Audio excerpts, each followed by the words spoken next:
Excellent. Thank you so much. Good afternoon, everyone. It's a great pleasure to be here. Distinguished colleagues, ladies and gentlemen, as the current director of both the Institute for Theology and Peace and the Center for Ethical Education in the Armed Forces, I'd like to introduce today a significant development, namely the transformation of these two institutions into a new unified institute. Both institutes that I'm leading at the moment are part of the German Catholic military chaplaincy, operating under the authority of the Catholic military bishop for the German Bundeswehr. So let me briefly situate these two institutions so that you can get an idea about what is being planned here in Hamburg. The Institute for Theology and Peace has traditionally focused on theological and ethical reflection on peace, conflict, and the use of force, engaging with questions of just war theory, peace ethics, and the moral responsibilities of political and military actors. The ZEBIS, the Center for Ethical Education in the Armed Forces, by contrast, has been primarily dedicated to ethical education and formation within the armed forces, working closely with military personnel and institutions to foster ethical awareness and responsibility in practice. So together, these institutions represent two what you could call complementary dimensions: theoretical reflection and practical ethical engagement. And the decision to merge these two institutions into the new Institute for Peace and Military Ethics, IFME, reflects not only an organizational change, but a response to rapidly evolving intellectual and technological landscape, including, of course, the advent of artificial intelligence. Nowhere, I think, is this transformation more sensitive and more consequential, actually, than in the military domain. So this leads us to a fundamental question. How can we make sure that technological power remains aligned with human dignity and moral responsibility? So that's the question that is going to be at the heart of our new institute. And today, I'd like to explain the rationale behind the creation of the IFME and outline our research vision on military AI, grounded in a especially Catholic ethical perspective. So what the IFME is going to do is it brings together Catholic peace ethics and military ethics in an innovative mode of thinking and working. Our idea is to create a think tank that is committed to scientific excellence, interdisciplinary and international cooperation, and practical relevance. What we're going to do is we're going to focus on three particular areas. First, research. Second, advisory work. And third, education and knowledge transfer. And what we do is we see ourselves as a service-oriented institution, and we work with especially the Catholic military bishop of the German Armed Forces, the Catholic military chaplaincy, as well as partners in the church, the military, and politics. So let me briefly talk a bit about the rationale behind the merger before I turn to the particular challenge posed by AI. Now, the rationale behind our merger is rooted in the nature of the challenges that we are facing. Artificial intelligence, and especially military AI, cut across a lot of specific topics. So you've got ethics, you've got theology, you've got philosophy, you've got the law, you've got military practice, and on top of that, the technological challenges that are evolving as AI is becoming an increasingly relevant topic of our day. So we are convinced that these challenges cannot be addressed in isolation. So what we need is actually an integration of all of those disciplines to make sense of the ethical challenges posed by AI. So what we'd like to do is we'd like to combine complementary strengths that we had in the ITHF and the ZEBIS we want to strengthen practical relevance, and we want to create what is a genuine interdisciplinarity between those different strands. So let me now turn to military AI, which is, of course, the topic for today. And military AI is, of course, one of the most pressing fields where all of those questions converge. AI is transforming decision-making processes, responsibility structures, and the conduct of military operations. At the same time, going back to the Catholic debate, what we see is an intensifying debate within Catholic thought about the ethical governance and regulation of artificial intelligence.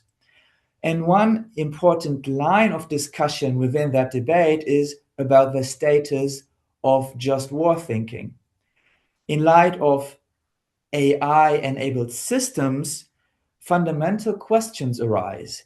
Can traditional criteria such as discrimination and proportionality still be meaningfully upheld when decisions are mediated by complex algorithms? Can the requirement of human moral judgment be preserved in increasingly automated environments? Now, some argue that existing frameworks remain valid but require reinterpretation. Others suggest that the scale and, you might call it, opacity of AI systems may require more substantial revisions of the tradition. Closely connected to this is the broader debate within Catholic social thought on the regulation of artificial intelligence. And to my mind, there are a couple of key principles that are emerging from that debate. First, the primacy of the human person. AI must remain oriented toward the human person and the common good. Technological efficiency cannot and should not override moral considerations, and human beings must remain the ultimate subjects of decision making.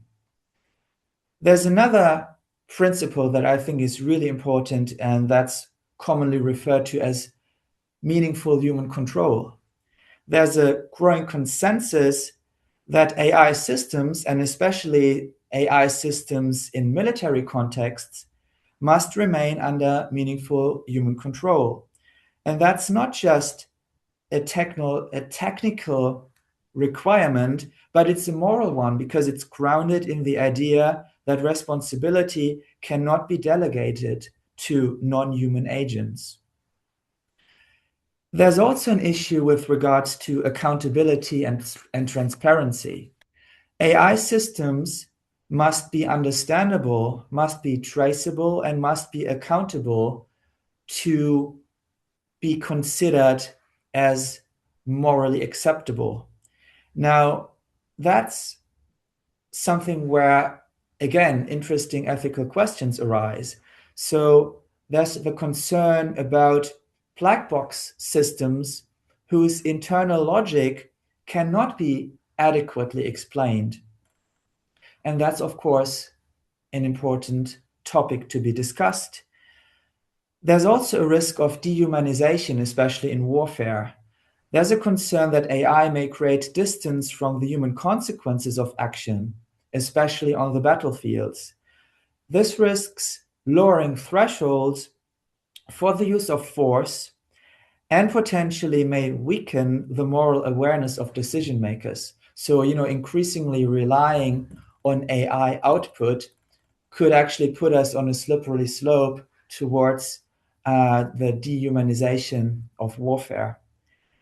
And on top of that, and that's a really important concern as well, we need to come up with normative and political regulation. It's not enough to just discuss those topics. We actually need to make sure that we are effective and efficient in regulating AI systems. So we need ethical reflection, but we also need legal frameworks that actually implement our ethical understanding in practice. And one thing I cannot push enough is these are not just academic debates. Also having in mind, working for an institute under the authority of a Catholic military bishop, this is a concern that is at the heart of Catholic thinking. There's reporting that questions surrounding artificial intelligence and its ethical implications are an important consideration for Pope Leo. So there's actually an urgency for us to contribute to that debate within Catholicism, because we need to make a contribution to that debate as a Catholic think tank. So finally, let me say a few words about how our new institute and potentially the collaboration we can start can actually have an impact. So our work in the new IFME is grounded in the Catholic intellectual and ethical tradition. But what we want to do is we want to apply this to concrete military realities related to AI. To our mind, artificial intelligence forces us to reinterpret core ethical principles under new operational conditions. Let me just highlight two key principles where we think we can make an impact. So the first one would be human dignity in the use of force. At the center stands the conviction that every human being possesses inherent dignity. In military contexts, this is reflected in norms such as the protection of non-combatants and the prohibition on unnecessary harm.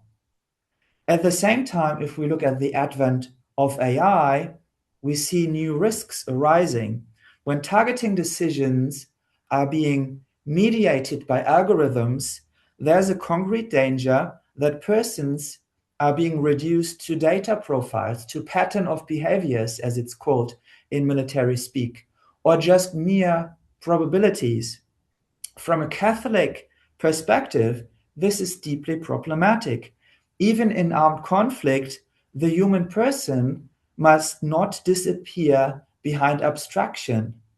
And this implies that we need to make sure that we preserve the recognition of the human subject at all times, and we must ensure that lethal decisions retain human moral awareness. So delegating decision-making on the taking of human life to machines is just not acceptable from a Catholic perspective.